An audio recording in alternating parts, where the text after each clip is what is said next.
Rafale போர் விமானம் பிரான்ஸ்ல இருந்து இந்தியாவில் லேண்ட் ஆக போகுது அப்படிங்கிறதான் நாடு முழுவதும் கடந்த 2 நாட்களாக பரபரப்பாக பேசப்பட்டு இருந்த விஷயம்னே சொல்லலாம்.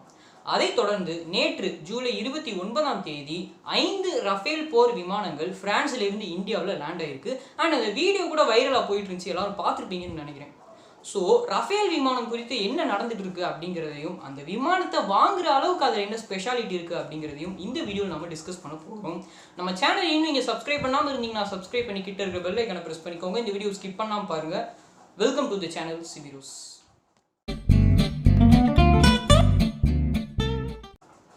ரஃபேல் அப்படிங்கிறது ஒரு போர் விமானம், ஏர்கிராஃப்ட்னு சொல்லலாம். பிரான்ஸ்ல இருக்கிற டசால்ட் ஏவியேஷன் அப்படிங்கிற கம்பெனி தான் இந்த போர் விமானங்களை தயாரிச்சுட்டும் இருக்காங்க. கார்கில் போர் முடிஞ்சதுக்கு அப்புறமா ஒரு சில பேச்சுவார்த்தைகளுக்கு பின் 2012ஆம் ஆண்டு 126 ரஃபேல் போர் விமானங்கள் பிரான்ஸ்ல இருந்து இங்கே கொண்டு வரதுக்காக இந்தியன் கவர்மெண்ட் முடிவு செஞ்சிருந்தாங்க. அந்த முடிவில் சொல்லப்பட்டிருந்த மேலும் ஒரு சில விஷயங்கள் என்ன அப்படின்னு கேட்டிங்கன்னா, இந்த 126ல் 18 போர் விமானங்கள் பறக்கிறதுக்கு தயார் நிலையிலே தான் பிரான்ஸ்லேருந்து இந்தியாவுக்கு கொண்டு வரப்படணும் அப்படிங்கிறது ஒரு விஷயம். இன்னொரு விஷயம் என்ன அப்படின்னு கேட்டிங்கன்னா, இந்த 18 போக மீதம் இருக்கிற 108 ரஃபேல் போர் விமானங்கள் இந்தியாவிலே தான் தயாரிக்கப்படணும் அப்படின்னு சொல்லியிருந்தாங்க.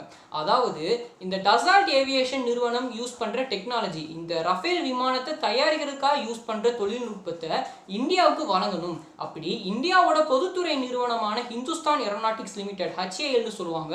ஸோ அந்த நிறுவனம் இந்த டெக்னாலஜியை யூஸ் பண்ணி ரஃபேல் விமானத்தை இந்தியாவிலே தயாரிக்கணும் அப்படிங்கிறது தான், 108 விமானங்கள் தயாரிக்கணும் அப்படிங்கிறது தான் முடிவு செய்யப்பட்ட அந்த விஷயம்.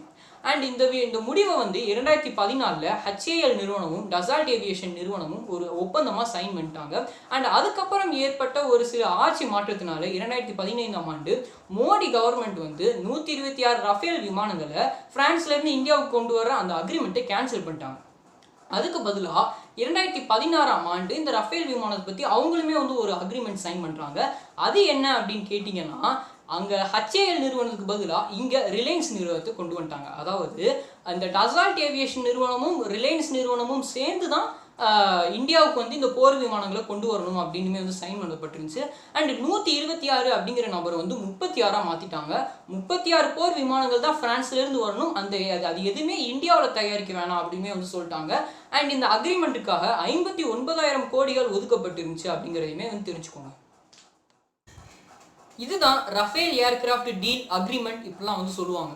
சரி, இந்த விவகாரத்தில் ஏற்பட்டிருந்த சர்ச்சைகள், குற்றச்சாட்டுகள் என்ன அப்படின்னு கேட்டிங்கன்னா, இதுக்கு முன்னாடி சைன் பண்ணப்பட்டிருந்த அந்த 2014 சைன் பண்ணப்பட்டிருந்த அக்ரிமெண்ட்டில் HAL நிறுவனத்தை சேர்த்துருந்தாங்க இல்லையா, அந்த ஹிந்துஸ்தான் ஏரோநாட்டிக்ஸ் லிமிடெட் HAL நிறுவனம் விமானத்துறையில் போர் விமானங்கள் தயாரிக்கிறதுல அதிகமான அனுபவம் பெற்று இருந்தாங்க. ஆனால் இந்த ரிலையன்ஸ் நிறுவனத்துக்கு விமானத்துறையில் எந்த விதமான எக்ஸ்பீரியன்ஸுமே இல்லை. அப்படிங்கிற போது இந்த ரஃபேல் போர் விமானத்தை கொண்டு வரதுல ரிலையன்ஸை எதுக்கு லிங்க் பண்ணீங்க அப்படின்னு நிறைய பேர் குற்றச்சாட்டுகள் எழுப்ப ஆரம்பிச்சிட்டாங்க அப்படின்னு சொல்லலாம். இது அந்த காலகட்டத்தில் கொஞ்சம் பிரச்சனையா போயிட்டு இருந்துச்சு அப்படின்னு சொல்லலாம். இந்த நேரத்தில் 2016ல் மோடி கவர்மெண்டால ஒரு ஒப்பந்தம் போடப்பட்டிருந்துச்சு இல்லையா, அந்த ஒப்பந்தத்தை சைன் பண்ண அப்போதைய பிரான்ஸோட பிரைம் மினிஸ்டர் என்ன சொல்லியிருந்தாரு அப்படின்னு கேட்டிங்கன்னா, ரிலையன்ஸை தான் ஒப்பந்தத்தில் சைன் பண்ண வைக்கணும் அப்படின்னு இந்தியா வலியுறுத்தினதுனால தான் வேற வழி இல்லாமல் அவர் அந்த அக்ரிமெண்ட்லேயே சைன் பண்ணதாகவும் பிரைம் மினிஸ்டர், பிரான்ஸோட அப்போதைய பிரைம் மினிஸ்டர் சொல்லியிருந்தாரு. ஸோ அவர் சொன்னதுக்கு அப்புறம் ஏற்கனவே பிரச்சனையாக இருந்தது ஒரு மிகப்பெரிய சர்ச்சையாக மாறிடுச்சு அப்படின்னு சொல்லலாம். இப்படி பல பிரச்சனைகளுக்கும் சர்ச்சைகளுக்கும் பின் 5 ரஃபேல் போர் விமானங்கள் பிரான்ஸ்ல இருந்து 7000 கிலோமீட்டர் தாண்டி இந்தியாவில் ஹரியானா மாநிலத்தில் இருக்கிற அம்ப்லா அப்படிங்கிற பகுதியில் இருக்கிற ஏர் ஸ்டேஷனில் லேண்ட் ஆச்சு. அண்ட் 1997ல் ரஷ்யாட்டிருந்து வாங்கினதுக்கு அப்புறமா 22 ஆண்டுகளுக்கு பின் இந்தியாவில் இறக்குமதியாகிற முதல் போர் விமானம் அப்படின்னு இந்த ரஃபேலை சொல்லிட்டு இருக்காங்க. அது மட்டும் இல்லாமல் பிரான்ஸ்ல இருந்து இந்தியன் கவர்மெண்ட்டுக்கு 10 ரஃபேல் போர் விமானங்கள் ஒப்படைக்கப்பட்டு இருக்கு. 36ல் 10 பிரான்ஸ் இந்தியாவிட்ட ஒப்படைச்சிருக்காங்க. அதில் 5 தான் லேண்ட் ஆயிருக்கு அப்படிங்கிறதுமே இங்கே ஒரு எக்ஸ்ட்ரா இன்ஃபர்மேஷன் சொல்லலாம். சரி, இந்தியா பிரான்ஸ்ல இருந்து இந்த ரஃபேல் விமானத்தை வாங்குற அளவுக்கு இந்த ரஃபேல்ல இருக்கிற அப்படின்னு ஸ்பெஷாலிட்டி அப்படின்னு கேட்டீங்கன்னா, அது என்னென்ன அப்படிங்கிறதுமே ஒரு 2-3 பாயிண்ட்ஸ்ல பார்க்கலாம். முதல் விஷயம் என்ன அப்படின்னு கேட்டீங்கன்னா, இந்த ரஃபேல் போர் விமானம் multi role compact fighter jet அப்படின்னு சொல்றாங்க.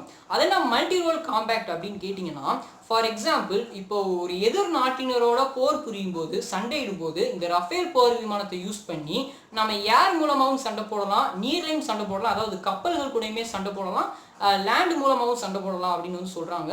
ஸோ இந்த எல்லா இடத்துக்கும் இந்த ரஃபேல் போர் விமானம் சூட்டபிளா இருக்கு அப்படிங்கிறதே வந்து ஒரு மிகப்பெரிய ஸ்பெஷாலிட்டி.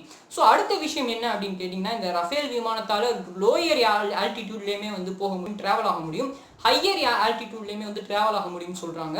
தரையில இருந்து 50,000 கிலோமீட்டர் உயரம் அளவுக்கு இந்த ரஃபேல் போர் விமானத்தால் ட்ராவல் ஆக முடியும் அப்படின்னா வந்து உங்களுக்கே வந்து தெரிஞ்சிருக்கும் இது எவ்வளோ ஸ்பெஷல்னு. அண்ட் இன்னொரு விஷயம் என்ன அப்படின்னு கேட்டிங்கன்னா, இந்த ரஃபேல் விமானத்துக்கு வந்து 2 என்ஜின் இருக்குது அப்படின்னு சொல்கிறாங்க. ஸோ இதோட ஃபியூவல் கெப்பாசிட்டி அதிகமாக இருக்குன்னு வந்து சொல்லப்பட்டு இருக்கு. அண்ட் லாஸ்ட் முக்கியமான விஷயம் என்ன அப்படின்னு கேட்டிங்கன்னா, இந்த ரஃபேல் விமானத்தோட காம்பேக்ட் ரேடியஸ்னு வந்து சொல்லுவாங்க. அதாவது ஒரு இடத்துல இருந்து ஒரு போர் விமானம் எவ்வளோ தூரத்துக்கு பறக்குது அப்படிங்கிறதான் காம்பேக்ட் ரேடியஸ்னு வந்து சொல்லப்படுறது. அதுவுமே வந்து 1850 கிலோமீட்டர் அளவுக்கு இந்த போர் விமானத்துக்கு கெப்பாசிட்டி இருக்குது அப்படிங்கிறத தெரிஞ்சுக்கோங்க. ஸோ இதெல்லாம் இல்லாமல் ஷார்ட்டாக சொல்லணும் அப்படின்னா, மற்ற போர் விமானங்களோட இந்த ரஃபேல் ஏர்கிராஃப்ட்டுக்கு கொஞ்சம் கெப்பாசிட்டி அதிகம் அப்படின்னு வந்து சொல்லலாம். அண்ட் இந்த வீடியோவோட கடைசி அனலைசேஷன் என்ன அப்படின்னு கேட்டிங்கன்னா, அதாவது சைனாக்கு எதிராக இந்தியாவை இந்த ஏர்கிராஃப்ட் பலப்படுத்துமா அப்படின்னு கேட்டிங்கன்னா, எஸ் கண்டிப்பாக. ஏன்னா இப்போ சைனாக்கு வந்து இந்த எல்லை பிரச்சனை வந்து ஏற்பட்டுருந்துச்சு, இந்தியாவுக்கும் சைனாவுக்கும் இடையே எல்லை பிரச்சனை ஏற்பட்டுருந்துச்சு. அண்ட் அதுக்கப்புறம் இந்த டிஜிட்டல் ஸ்ட்ரைக் போடுறது மூலியமா, அதாவது 59 ஆப்ஸை பேன் பண்ணியிருந்தாங்க. அதுக்கப்புறம் 275 பேன்ஸை வந்து இந்தியன் கவர்மெண்ட் பேன் பண்ண போகிறதா சொல்லியிருந்தாங்க. அதுதான் நம்ம அப்லோட் பண்ண லேட்டஸ்ட் வீடியோ. ஸோ இவ்வளோ பிரச்சனை இந்தியாவுக்கும் சைனாவுக்கும் போயிட்டு இருக்கிற நேரத்தில் சைனாக்கு எதிராக ஒரு முதல் அடியாக இந்தியா இந்த ரஃபேல் விமானங்களை இறக்குனது அப்படின்னே வந்து சொல்லலாம். ஸோ சைனாவோட அதிநவீன தொழில்நுட்பங்களெல்லாம் யூஸ் பண்ணி அவங்களுமே வந்து ஒரு விமானத்தை வந்து போர் விமானத்தை ரெடி பண்ணியிருக்காங்க. அதை வந்து J-20 அப்படின்னு வந்து சொல்கிறாங்க. பட் அந்த J-20யோட இந்த ரஃபேல் விமானம் அதிக வல்லமை வாய்ந்தது அப்படின்னு வந்து சொல்லப்பட்டு இருக்கு. ஸோ இந்தியா இப்படி ஒரு மூவை எடுத்ததுக்கு அப்புறமா சைனா அடுத்து எப்படி நகர போகிறாங்க அப்படிங்கிறத நம்ம வெயிட் பண்ணி தான் பார்க்கணும். இந்த வீடியோ பிடிச்சிருந்துச்சுன்னா லைக் பண்ணுங்க, உங்களுடைய ஃப்ரெண்ட்ஸ் அண்ட் ஃபேமிலிஸ்க்கு ஷேர் பண்ணுங்க. இந்த ரஃபேல் போர் விமானம் இந்தியாவில் லேண்ட் ஆனது பற்றின உங்களுடைய ஒப்பீனியன், அந்த வைரல் வீடியோ பார்த்தீங்களா அப்படிங்கிறதையுமே கமெண்ட் பாக்ஸில் சொல்லுங்க. மறக்காம நம்ம சேனல் சிபிரோஸை சப்ஸ்கிரைப் பண்ணிக்கிட்டே இருக்கிற பெல் ஐக்கானை ப்ரெஸ் பண்ணிக்கோங்க. அப்போ தான் என்னோட வீடியோஸ் நோட்டிஃபிகேஷன்ஸ் ஆன் டைம் உங்களை வந்து சேரும். தேங்க்ஸ்.